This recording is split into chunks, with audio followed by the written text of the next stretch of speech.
So today we're going to start off with this prompt right here, the opener. What does it mean to be American? So go ahead and reflect on this, not just simply who an American is, but the qualities of being American, things that we value, ideas, and other key instances in regards to what an American is. And for that, it allows you to think about our key theme today and in regards to what it means to be Egyptian. Okay, so we're going to focus on Egyptian history, particularly the post-colonial era of what it might mean to be Egyptian, and particularly with the notion of creating a new state and a new country. Okay.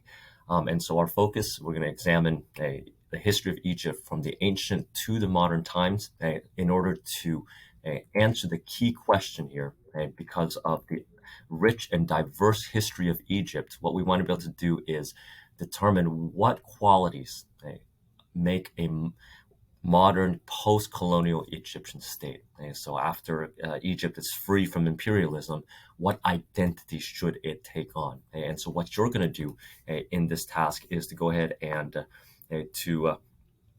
open up the document that's provided and go to part 1 where it says the background content and the background notes. And what you're going to do is to elaborate on the presentation. So whatever is written down on screen is what you see here in the PowerPoint and in this Google Doc. Your job is to add into these items based on what you hear. So let's go ahead and begin on this here.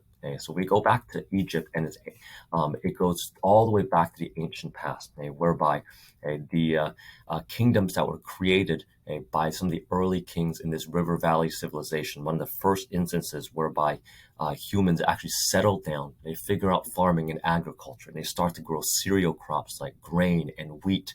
And then from there, humankind, instead of being hunter-gatherers, will settle into communities for the first time. And with that comes real complex civilization, including a government that is ruled by a king. And so the agriculture that's produced means that you now have sedentary cities and civilizations that will allow for humans to build more than just simply farms and basic settlements, but religious monuments, government buildings, a creation of professional armies, and not only that, but a religion as well. Now, in the ancient past, most people and most communities have sort of their local gods. But what that means is that for the first time, you have gods that of one community that become gods of an entire larger community, a kingdom and an empire. And so when these god kings, the pharaohs, as they're ruling over this vast region in Egypt, they were able to gather people together, whether by force or by religious motivation, and to create these giant monumental buildings like the tombs that will become the pyramids. Not only that, but these civilizations are able to communicate initially through economic exchange and trade, but one of the first ones is Egyptian hieroglyphics, where we're able to decipher it through the Rosetta Stone. But one of the early instances of this communication, that's not just for the time period, but it gives us an idea of the civilization at hand, because we're able to read what they were able to write down. There's historical documented records as a result of this here. Now, ancient Egypt lasts for hundreds, if not thousands of years long. But what we're going to see is that Egypt isn't just simply Egyptian. It is a diverse culture and a diverse region as well. And so this begins with Alexander the Great and his conquest of Egypt. And what that brought is a fusion of not just Egyptian peoples, but also Greek, where Alexander's from, and also Persian, area in the east that was conquered by Alexander the Great, and all that. And you have the fusion of cultures, particularly in the city of Alexandria as well. One of the most famous queens of Egypt is Cleopatra, who is actually a Greek queen. Didn't speak Egyptian at all. She spoke Greek. And so she was in a lot of ways the last queen of the Alexandrian line.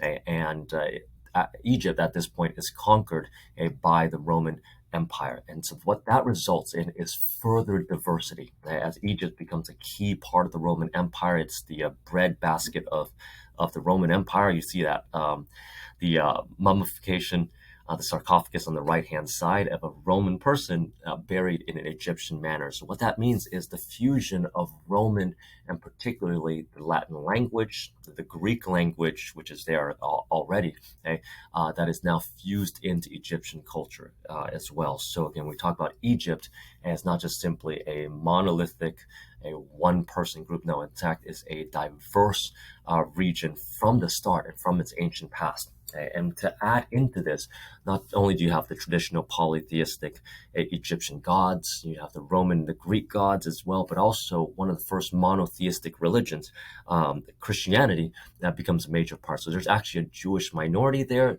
Much of the early Christian church actually is based in Egypt, and some of the most influential and important people in the early Christian community actually came from Egypt, particularly the Patriarch of Alexandria, one of the key cities in Egypt at this point. Fast forward a few hundred years, and you have the rise of another monotheistic religion, and that would be Islam. And the Islamic Caliphate, starting from the Middle East and spreading into North Africa, including the conquest of Egypt, will be run and ruled by a number of caliphates, basically these religious kings who are descendants or were the successors of the Prophet Muhammad, who would govern Egypt for the next few centuries. And what they add in is the Arabic culture and also the Arabic language as well, both written and spoken. And so Egypt becomes a cultural center of the known world. Not only that, but it is also the western terminus, the endpoint of the Silk Roads as well, where you have travelers coming in from the east, bringing not just simply trade goods, trade items, but also different cultures, different ideas into cities like Alexandria and so forth. And eventually the development of the capital city at Cairo, which becomes one of the intellectual capitals of the world. And part of that intellectual growth comes from the development of religious law, where Islamic lawmakers will come in, make decisions based upon their understanding of their faith and what is known as Sharia law. This is the means of governance that rules over many of these Muslim societies, and they're going to make interpretations of law, theocratic decisions, and also theological discussions as well. So many of the key intellects are actually in Egypt interpreting Sharia law. But that doesn't mean it's wholly and completely Muslim. In fact, a part of the law that was created will create a sense of religious tolerance for both Jews and Christians. Now, many of which are treated as somewhat second-class citizens. They have to pay taxes that others do not. But there is general religious tolerance. There wasn't an eviction of Christians or Jews. In fact, they live more or less, not always, but more or less peaceably in Muslim Egypt as well. Now, even within Islam, there's the diversity that comes about. So the second largest branch of Islam, Shiism, the Shiites sent missionaries into Egypt. And not only that, but one of the ruling classes that eventually will conquer Egypt, known as the Fatimids, will rule for a short amount of time. So whereas the majority are Sunni Muslims, the Shiites also are there as well, as they were able to rule for a short amount of time. You add in further cultural diversity as a number of Turkic nomads from Central Asia will eventually conquer Egypt and set up a kingdom there. And one of these Turkic groups will rule for several centuries. And this is one empire that we studied, the Ottomans. So the Ottomans, from their base in Anatolia, will conquer Egypt. And Egypt will become one of the richest provinces of the Ottoman Empire up until the 19th century, when it becomes a little bit more independent. And that's when we start to study the Ottoman Empire and Egypt as well. Egypt itself, one of the provinces of the Ottoman Empire, is going to get conquered either by foreigners or it's going to be controlled autonomously by a number of Ottoman bureaucrats. And so it's going to operate independently from the Ottoman Empire throughout the 18th and 19th century. One of these instances was when Napoleon, trying to eliminate the presence of the British in Egypt, invaded Egypt. And with him, he brought not only soldiers, but also researchers, archaeologists. And so a lot of the artifacts that we see in regards to Egypt actually they occurred because of the the French, bringing in archaeologists and other researchers in and taking a lot of the ancient Egyptian artifacts and bringing them to Paris and to museums like the Louvre and others as well. Now the British will do this as well. Okay? Napoleon is defeated, and then there is a regional movement under the leadership of Muhammad Ali, an Ottoman bureaucrat who, in a lot of ways, tries to modernize and industrialize Ottoman Egypt as best as possible. So what he would do is he would utilize the wealth that came from growing cotton, and he would use that wealth to try to generate a cotton and cloth producing factory so that they can compete against the British in the mid 19th century. And he's able to modernize the military, and not only that, but even to threaten the Ottoman Empire by expanding his control over Egypt over time. And so this became an era of sort of modernization of Egypt. But Muhammad Ali failed in doing so. And by the late 19th century, as the Ottoman Empire is reducing in strength and power, the British and the French come into play. And so particularly their investors are aiming to use the geographic location of Egypt, being right in between the Mediterranean Sea and the Red Sea, to create transit between the Atlantic Ocean and the Indian Ocean. And what they're able to do is to create the Suez Canal. That will link Egypt to East Asia by cutting down the travel quite a bit. But what that means is that both the French and the British are now constantly involved in Egypt at this point. And so particularly Great Britain, which in their need to connect with India, and not only that, but to purchase cotton for its factories, meant that it is investing more and it is bringing more and more people into Egypt as a result of this here. And because it's also the pathway to India, the crown jewel of the British Empire, Britain becomes much more involved in Egypt. And a financial crisis in the late 19th century meant that British governors, in order to try to deal with that debt that exists in Egypt, will start to take control over the local governance in Egypt. And as a result, more and more British bureaucrats are coming in. And next thing you know, Egypt becomes not only an ally of Great Britain, but it's in a lot of ways controlled by Great Britain in quite a bit. That leads us to the 20th century. And by the 20th century, Egypt is a British protectorate, whereby Britain is overseeing the finances and a number of internal affairs. Now, there is a nominal ruler, an Egyptian Khedive, basically a viceroy who supposedly represents the Egyptians, or they represent the Ottoman Empire. But the reality is it's Britain in control of some of the major pieces in Egypt. And that's going to lead to a move for independence. And after the First World War, when the Ottoman Empire collapses, there's now the question, is Egypt going to be free? And in a sense, it was free. Egypt becomes a monarchy under the leadership of King Fuad and later on his son, King Farouk.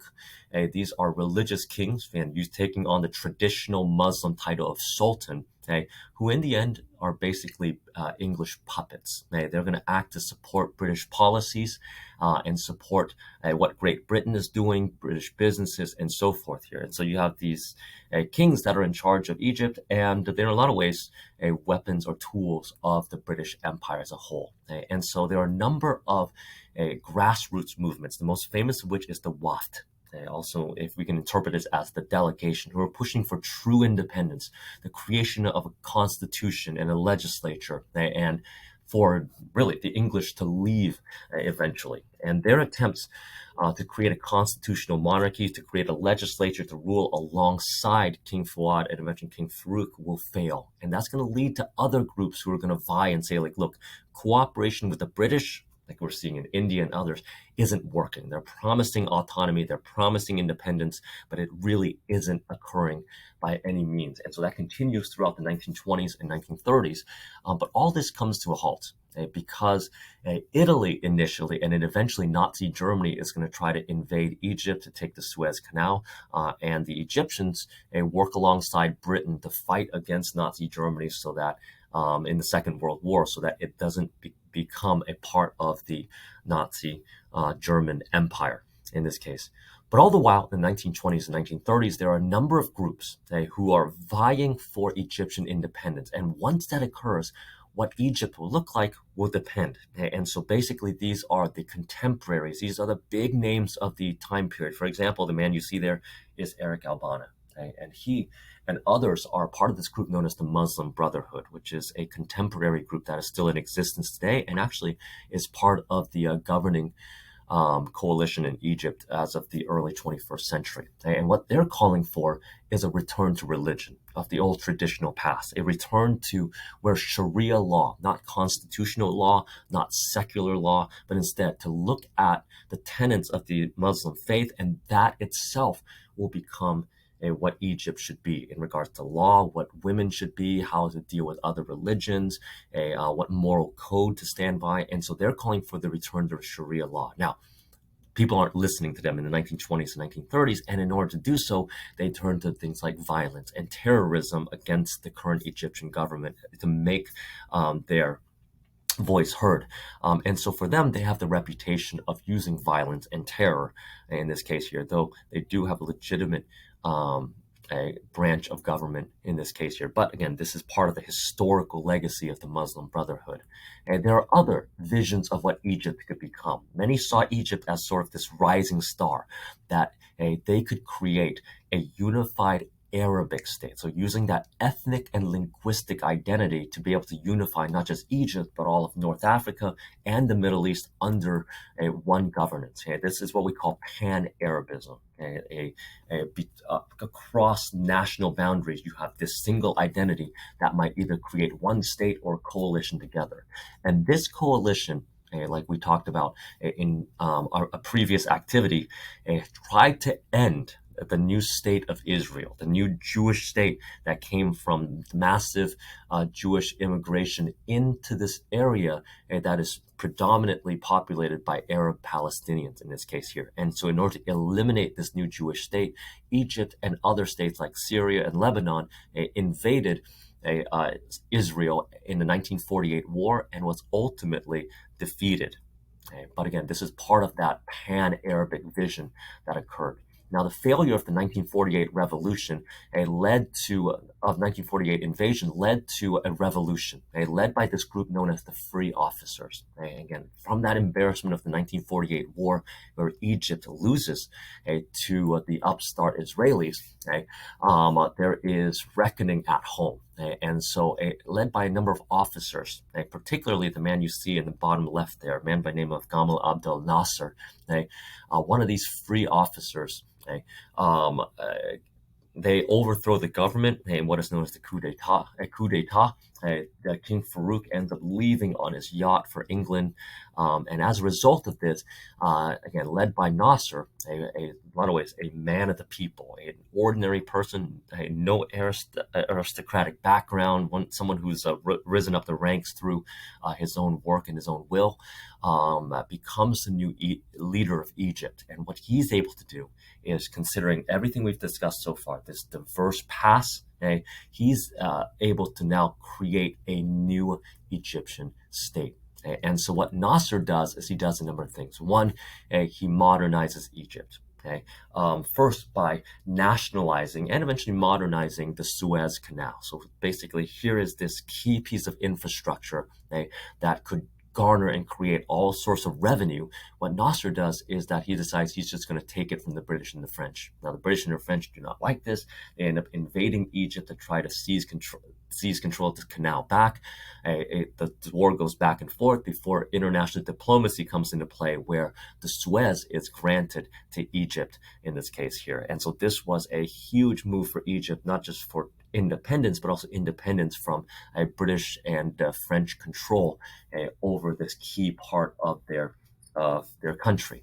What he also wants to do in terms of the modernization process is to electrify the rural countryside. Again, Egypt itself has a little bit of industry, but is an agricultural society. And part of the development and modernization process is you need electricity. And so what that means is the building of a huge dam that will dam up the Nile River, the Aswan Dam. And in doing so, because of sort of the place of the United States in some ways limiting the influence of the British after that conflict, the Nasser turns to the Soviet Union in this case, and it's Soviet funding that helps them to build the Aswan Dam. But it doesn't mean that Egypt is part of the Soviet sphere. He's going to play both sides as best as possible, okay? All the while trying to counter what Israel is doing. And so he's running sort of this, what we call the non-aligned movement, particularly to try to make sure that they're not aligning either with the American sphere or the Soviet sphere, and trying to generate a new modern vision of Egypt. And part of that modern vision is education, and particularly the education of peasants and also women as well. So the creation of a free education system, a land reform system that will give farmers possession of their small lands and properties, and also a minimum wage here. So it is a lot of ways a secular modernization of Egypt, unlike the religious past that we've seen here. So Nasser's vision is a little bit different, a secular vision, a diverse vision in some ways, but also one that is going to highlight the Arabic identity. Okay, so in regards of religion itself here, they had the notion of trying to create a pan-Arabic state, that Egypt, with Egypt at the center, to create and join together all of North Africa and Middle East, either in a federation or in a nation state. That's what he's calling for. But it doesn't happen. He gets Syria to join in what becomes known as the United Arab Republic, at least for a few years in this case. But again, there's this vision that Egypt is beyond just simply Egyptian. It is international. It is pan-Arabic, beyond just simply Egypt itself here. So that's Nasser's vision. So it doesn't complete everything that he wants to, and it changes some of the past that we see, but it implements sort of that diversity that's there in creating and generating this secular state.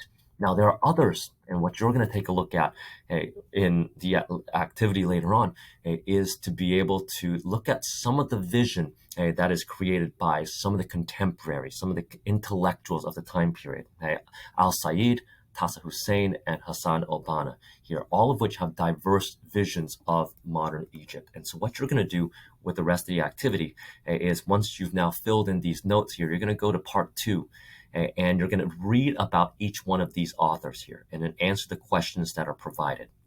And what this is going to allow you to generate, and once you move to part 3, is a type of writing that will summarize all of what you've read and discussed here. So we're going to talk about Egyptian independence, but also with the context of the background that's provided. So follow the instructions that are listed, and you're going to use what we've done in the lecture, and also part 2, your readings in the primary source documents, in order to generate this particular summary. So follow this and generate this outline to create a textbook outline, and then you're going to create and write a textbook piece later on using this particular outline. So instructions will be to follow.